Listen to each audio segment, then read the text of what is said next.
إن هذا القرآن يهدي للتي هي أقوم ويبشر المؤمنين الذين يعملون الصالحات أن لهم أجرا كبيرا.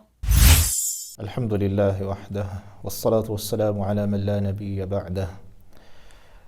abalungi abatulaba tukyagenda mu maaso ne olukololo lw'emisomo gyaffe egy'omusiraamu omupya oba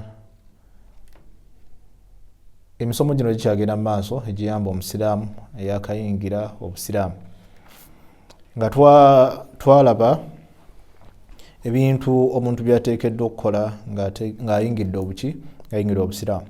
Leero nsaba mukkirize tulabe obulamu omuntu bw'abeeramu ng'amaze okusiramuka, engeri gy'awangaalamu n'abantu be mu nnyumba ye ne famire ye.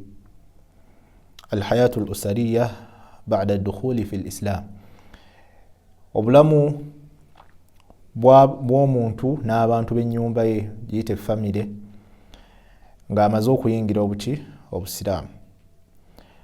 Twalaba musomo gwaggwa nti enkolagana esigalawo bw'osiramuka tekitegeeza nti eyali taatawo takyali taatawo, nedda aba taatawo era osigala omuwa ekitiibwa, ne maama wo osigala omuwa ekitiibwa, n'abantu bo bonna abalala osigala obawa ebitiibwa nga bw'obadde obibawa nga tonnasiramuka. Ate oba osiramusa olina okwongera namu kuba kati kiba kya mu ddiini, kuba kati oli musiraamu olina okugoberera obusiraamu kye bugamba. Obusiraamu butugamba okubeera nti tuyisa bulungi abakadde n'ab'eŋŋanda. Nawe ekyo kati awo kiba kikakatako okuba nti obayisiza ddala bulungi, kuba olina n'obasikiriza okuba nti bakola ki, bayingira obusiraamu. Naye obayingira kirungi alhamdulillah, bebatayingira ne bagaana era olina osigala ng'okola ki, nga obayisa bulungi. Bakkiriza obusiraamu oba tebakkiriza, gwe olina sigala ng'obayisa bulungi ate nga era obakoowoola mu mpolampola babeere nga bakkiriza obusiraamu. Toyawukana nakubeera nti obakoowoola ate era tova kubeera nti obayisa bulungi. Naam, olwaleero tugenda kulaba obulamu obw'abafumbo nga bayingidde obusiraamu, amaka gaabwe gabeera gatya. Naam, idha aslama zawjan sawiyan, tugenda kusooka tulabe abafumbo ababiri, omukyala n'omwami, bwe basiramuka bonna abaffe ki ekibeerawo. Abafumbo ababiri basiramuka, omwami n'omukyala bonna ne basiramuka omulundi gumu, nga bonna basiramukidde wamu, ega bannaffe tukkiriza obusiraamu ne batola shahada. Ennamula y'abantu abo mu busiraamu basigala n'obufumbo bwabwe, tebaddamu kukola bufumbo.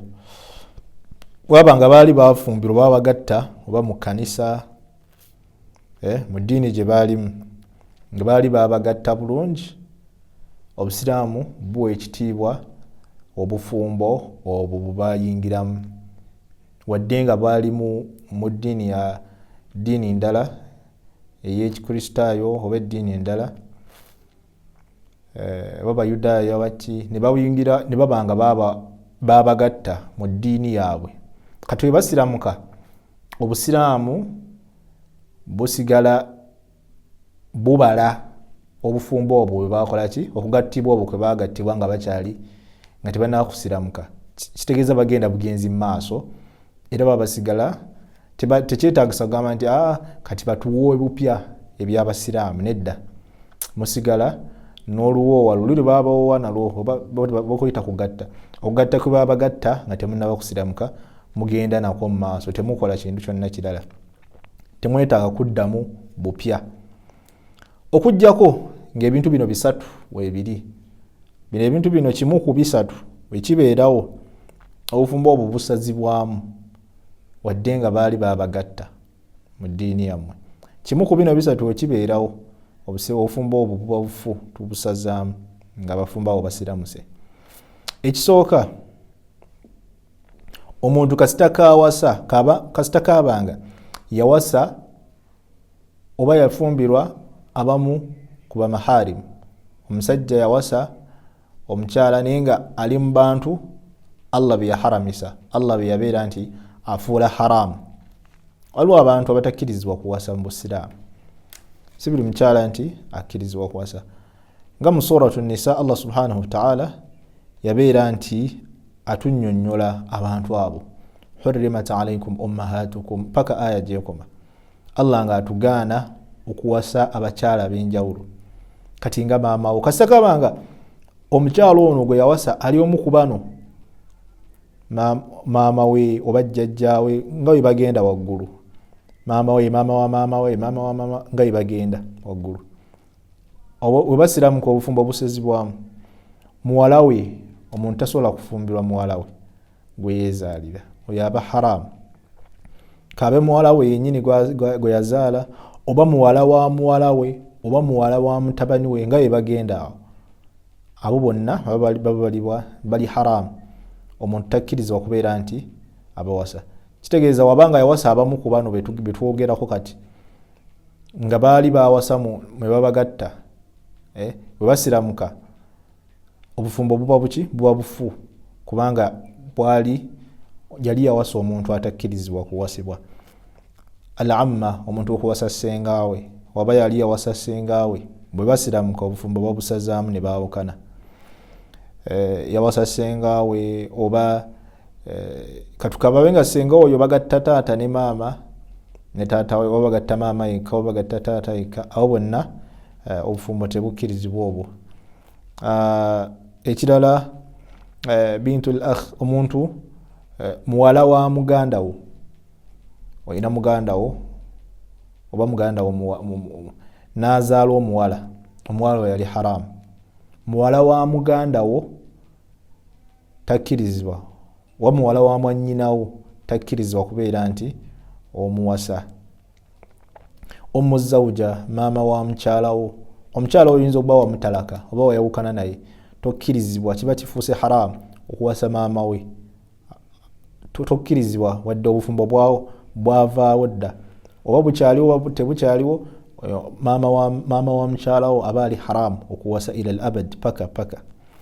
Ekirala muwala wa mukyalawo, omuwala oyinza okuba si gwe yamuzaala, naye nga mukyalawo gw'obeera naye, owasa omukyala nga yajja n'omwana omuwala, omukyala oyo n'obeera naye naki ne mubeera ng'abafumbo bwe babeera, n'otuka ekisero oba ne mwawukana oba mukyali mwenna, kyonna kyekiri niwayagala okuwasa muwala we, kuba gwe ogamba ati tegukola ki, si gwe wamuzaala, yajja ne maama we, gwe bayita mujja nannyina, aba haramu. Tokkirizibwa kubeera ng'okola ki, ng'owasa omukyala, omuwala oyo muwala waani?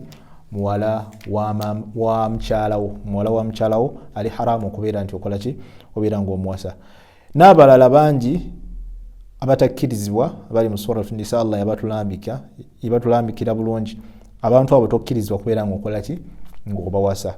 Kati kitegeeza omuntu aba asiramuse, abafumbo babiri baba basiramuse, naye ng'obufumbo bwe baba bagattiramu nga omu ku bo oba omwami yawasa omukyala omu ku bali Allah be yaziiza, obufumbo obwo buba bufu, tubaawula. Ekirala, omuntu okubeera nti agatta wakati w'abakyala ababiri nga baluganda. Omusajja alina abakyala be babiri, abawasa bonna babagatta mu ddiini gye yali ne basiramuka, naye nga abakyala abo baluganda. Abakyala abo ng'omu sisita wa munne, oba ng'omu maama omuto wa munne, oba omu nga ssenga wa munne, nga gwe wabagatta babiri, kiri haramu. Tokkirizibwa kugatta bakyala babiri ng'omu muganda wa munne, oba omu ayita munne maama omuto, oba omu ayita munne ssenga. Abo bakyala tebabagatta. Omuntu alina okubeera nti atalakako omu, alina okuba nti omu akola ki, ayawukana naye, tebagenda mu maaso n'obufumbo obwo. Omu alina okuba nti ayawukana naye. Ekyokusatu, idha aslama huwa wa zawjatuhu, nga wasiramuka ye n'abakyala be, naye nga abakyala abo balina bangi basukka mu bameka basukka mu bakyala abana. Obusiraamu bugamba nti nedda beera nga otalakako omu, beera nga wabanga bataano olina okutalakako omu ne basigala bameka bana. Wabanga obadde na mukaaga olina sigaza bana bokka, bali abalala abasukkamu n'obanga okola ki, n'obanga obagoba ng'oyawukana nabo. Allah agamba nti wa in khiftum alla tuqsitu fil yatama fankihu ma taba lakum min an-nisa'i mathna wa thulatha wa ruba'. Wa in khiftum alla tuqsitu fil yatama fankihu ma taba lakum min an-nisa'i mathna wa thulatha wa ruba'. Ate fa in khiftum alla ta'dilu fawahida. Boba Allah yatulagira tuwasa mathna babiri oba thulatha wasatu oba bana. Omuntu waba tasobodde abeerenga wasa omukyala omu. Nabwe kityo omuntu wabanga yasussa abakyala abasukka mu bana bwe basiramuka bonna obufumbo obwo alina sigaza bana abalala n'abatalaka n'ayawukana nabo. Nabwe kityo ye nnamula y'obusiraamu eri abantu abakoze eki, abasiramuse. Inshallah musomo gwaffe oguddako tujja kulaba mal hukmu kiramula kitya idha aslama ar-rajul walam tuslim az-zawja. Kiramula kitya omusajja wasiramuka mukyala we n'atakola ki, n'atasiramuka. Inshallah musomo gwaffe ogujja tujja kubeera nti tutandikira ku nsonga eyo. Hadha wallahu a'la wa a'lam wa barakallahu fikum. Wassalamu alaykum wa rahmatullahi wa barakatuh.